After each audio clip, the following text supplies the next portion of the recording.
E olha, agora sim a gente vai restabelecer o contato com o Daniel Rittner, também junto com o secretário de Transportes do Ministério dos Transportes. Secretário, peço perdão aqui pelos probleminha aqui de comunicação, mas agora sim temos essa conexão feita. A gente vai conversar agora com o Leonardo Ribeiro, secretário nacional de Ferrovias do Ministério dos Transportes. Secretário, muito obrigado por aceitar nosso convite. Obrigado, Vitor. Um bom dia. Obrigado, Daniel. Bom dia a todos que estão nos assistindo. Daniel Rittner, também agradeço muito a você por participar desse bate-papo, né, também operacionalizar essa conversa. Começo perguntando, secretário, sobre esse grande plano, né, de financiamento de obras em ferrovias. Eu queria entender qual que é a grande diferença daquele projeto que foi lançado ainda durante o governo de Jair Bolsonaro, em 2021. Deixa eu ver como é que era o nome, ProTrilhos, que na verdade se mostrou um projeto que não foi para frente, não teve qualquer tipo de... não teve 1 metro de ferrovia construído. Eu queria entender qual que é a grande diferença agora dessa nova iniciativa por parte do Ministério dos Transportes. Olha, a grande diferença agora é que haverá participação direta do poder público para viabilizar os projetos. Então, o Ministério dos Transportes publicou um ato normativo para lançar a Política Nacional de Outorgas Ferroviárias juntamente com uma carteira de leilões. E essa política traz instrumentos financeiros que vão permitir viabilizar os projetos, né, com transferências de recursos para aumentar a taxa interna de retorno dos empreendimentos, atrair a demanda do setor privado, destravar os investimentos privados. Então, acreditamos que essa é a grande novidade, né, a participação direta do poder público para viabilizar os projetos. Secretário, obrigado de novo aqui pela visita aqui ao nosso estúdio em Brasília. O Vitor Irajá lembrou bem o ProTrilhos, programa lançado por Jair Bolsonaro e pelo então ministro da Infraestrutura, Tarcísio de Freitas, mas a gente teve outras tentativas também, incluindo no governo Dilma Rousseff. A gente teve 2 versões do PIO, com uma apresentação grande de uma carteira de investimentos em ferrovias que acabaram não se concretizando. O que diferencia essa tentativa de alavancar os projetos, e vocês anunciaram uma carteira com 8 concessões de ferrovias de cargas, das tentativas anteriores, mais especificamente daquela do PIO? Que fonte de financiamento é essa? A ferrovia é um investimento muito massivo em CAPEX. Como é que vocês pretendem apoiar esses projetos para que eles efetivamente caibam na conta do investidor privado?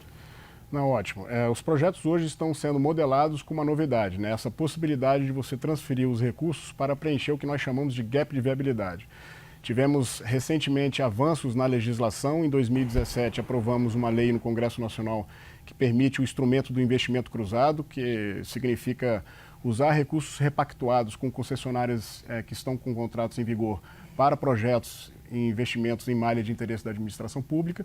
E nós trouxemos também para o Orçamento Federal uma ação específica para permitir essa transferência de recursos para justamente aumentar a taxa interna de retorno dos projetos. Nós sabemos que ferrovias, Daniel, mobilizam um volume de capital relevante no início, né?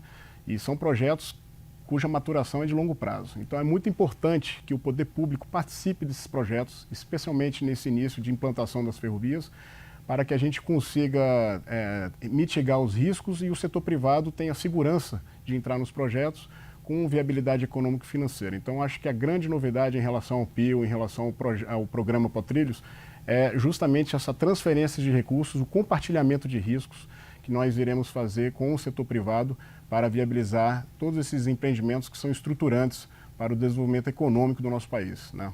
As ferrovias, para o Brasil se desenvolver de forma sustentável, nós precisamos das ferrovias, e esse programa que foi lançado pelo ministro Renan Filho, essa política nacional, simboliza justamente a oportunidade de redesenhar a nossa economia do ponto de vista da infraestrutura logística com as ferrovias, né? Então, as ferrovias estão sendo tratadas como uma plataforma de desenvolvimento econômico nacional. Eu acho que até o mais liberal dos liberais entende que é necessário um investimento do Estado, investimento público em projetos como ferrovias, dado exatamente esse volume necessário para esse tipo de empreendimento. Só que eu queria entender exatamente nesse escopo daquilo que vocês estão, no que vocês estão trabalhando agora. De onde vai vir esse dinheiro? Qual é o montante que o governo vai aportar, né? Evidentemente com essa composição com também recursos do setor privado. Eu queria entender de onde vai sair esse dinheiro e, em meio a esse cenário que o governo já tem uma limitação do ponto de vista de gasto discricionário, de onde vão vir esses recursos? Ótimo. A política nacional ela leva em consideração, Vitor, a responsabilidade fiscal. De fato, nós temos hoje restrições fiscais para investir e para promover gastos, né? Como sabemos, o orçamento federal ele é preenchido hoje com recursos para a saúde, educação e previdência. Por isso que nós estamos com uma estratégia de utilizar os recursos que estão sendo repactuados com as concessionárias. Esses recursos são privados, né? E serão direcionados para os projetos por meio desse instrumento que nós chamamos de investimento cruzado. Então, MRS e Rumo tiveram contratos repactuados com o governo federal. Esses recursos vão ser transferidos para contas vinculadas, de maneira que a gente consiga, com segurança jurídica, manter os recursos no setor e assim será possível, com responsabilidade fiscal, fomentar e viabilizar esses projetos. Ao mesmo tempo, também criamos em 2023 uma vinculação no orçamento para amarrar todos os recursos que são movimentados no setor de ferrovias no próprio setor. E criamos uma ação orçamentária específica para isso e iremos utilizar os limites financeiros que serão disponibilizados para o Tesouro Nacional. Então, temos uma estratégia com recursos públicos e com recursos privados. Eu acho que esse é o caminho para que a gente consiga, observando a necessidade de manter as contas públicas sob controle, é o caminho que nós temos para viabilizar nossos projetos ferroviários. Eu queria pedir um detalhamento de 2 projetos aí que podem inaugurar essa carteira de 8 concessões do Plano Nacional de Ferrovias, que são a Ferrogrão, uma rota importante de escoamento pela saída norte ali, Mato Grosso, Pará, e a F-118, que pega um trecho ali do Espírito Santo ao Rio de Janeiro. Qual que é o andamento desses 2 projetos? Eles serão os primeiros, de fato? Como é que está o andamento, inclusive, para encaminhar para o TCU, que é um primeiro passo para que eles possam avançar? Esses 2 empreendimentos, Vitor, Daniel, são muito importantes, né, para a nossa malha ferroviária. A diretoria da Agência Nacional de Transporte Terrestre já pautou para a última reunião do ano esses 2 projetos, então os empreendimentos vão retornar para o Ministério para que a gente conclua ainda esse ano o plano de outorgas e encaminhe os 2 projetos para o Tribunal de Contas da União. Esses empreendimentos já passaram pela etapa de audiência pública, os estudos estão concluídos. Agora é nós encaminharmos para o tribunal para fazer uma avaliação mais minuciosa do projeto do ponto de vista do controle. Na sequência haverá o edital e o leilão. Você está falando ainda este ano é a semana que vem. Esse ano a gente vai encaminhar para o Tribunal de Contas da União o projeto da Ferrogrão e o projeto da Estrada de Ferro 118. É um trabalho que está sendo articulado juntamente com as áreas do Ministério e com a ANTT para que a gente consiga, nesse finalzinho de ano, encaminhar os 2 projetos para o Tribunal de Contas da União, 118 e Ferrogrão. Secretário, sobre esses 8 projetos, eu queria entender o quanto de mapeado já estão, por exemplo, os riscos ambientais, como a gente acompanhou, por exemplo, serem discutidos no âmbito das obras da própria Ferrogrão. Eu queria entender, isso está mapeado, isso está colocado nesse pacote, esses possíveis riscos, inclusive para respeitar esse cronograma de até 2035? Excelente. Vitor, a política pública tem uma novidade agora, o poder público vai assumir o risco do licenciamento ambiental prévio.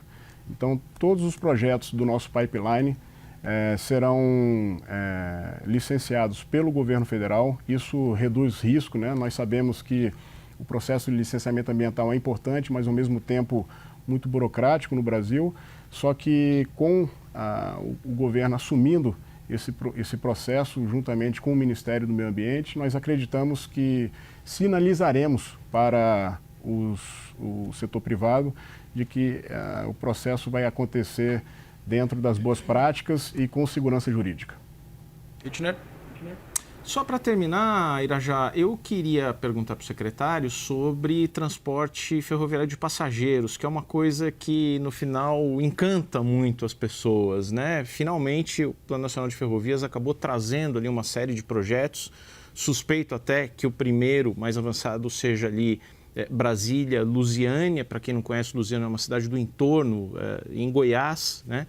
Mas no entorno, que vive ali no entorno de Brasília.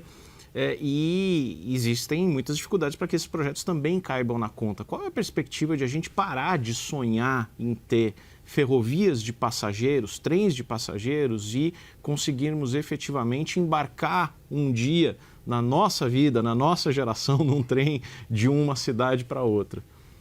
Sim, Daniel, as pessoas querem viajar de trens aqui no Brasil, né? A política nacional de outorgas ferroviárias que lançamos no Ministério dos Transportes contempla um capítulo específico para o transporte de passageiros. Nosso objetivo é resgatar esse transporte e temos duas estratégias para conseguir viabilizar o projeto, né?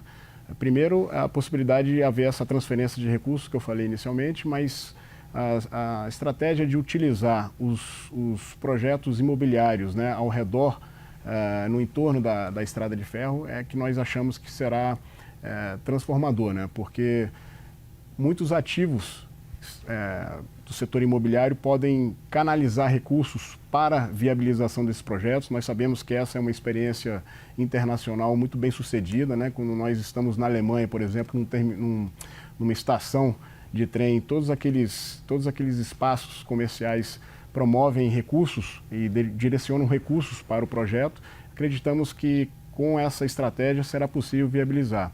E Brasília e Lusiânia, de fato, é o projeto ponta de lança, né? É o projeto que já está com o EVTEA concluído, né? Os estudos já estão concluídos e nós temos aqui a oportunidade de usar o pátio rodoferroviário de Brasília para canalizar recursos para viabilizar esse projeto. Estamos muito otimistas de que será possível viabilizar com esses instrumentos que permitem levantar recursos alternativos para os projetos ferroviários. O Hitchner falou em sonho. Eu tenho o sonho de ir para o Rio de Janeiro, embarcar para a minha cidade querida, né? Cidade que eu não sou paulistano, mas morei no Rio de Janeiro há muito tempo. Tenho um sonho de um dia embarcar num trem e ir para o Rio de Janeiro. Conversamos aqui com o Leonardo Ribeiro, secretário nacional de Ferrovias. Obrigado, secretário, pela disponibilidade de conversar com a gente. Muito obrigado pela oportunidade de nós podermos apresentar o nosso trabalho e estamos otimistas de que teremos um novo cenário na infraestrutura logística com as ferrovias. Hitchner, agradeço a você também novamente. Um prazer, Irajá. Forte abraço.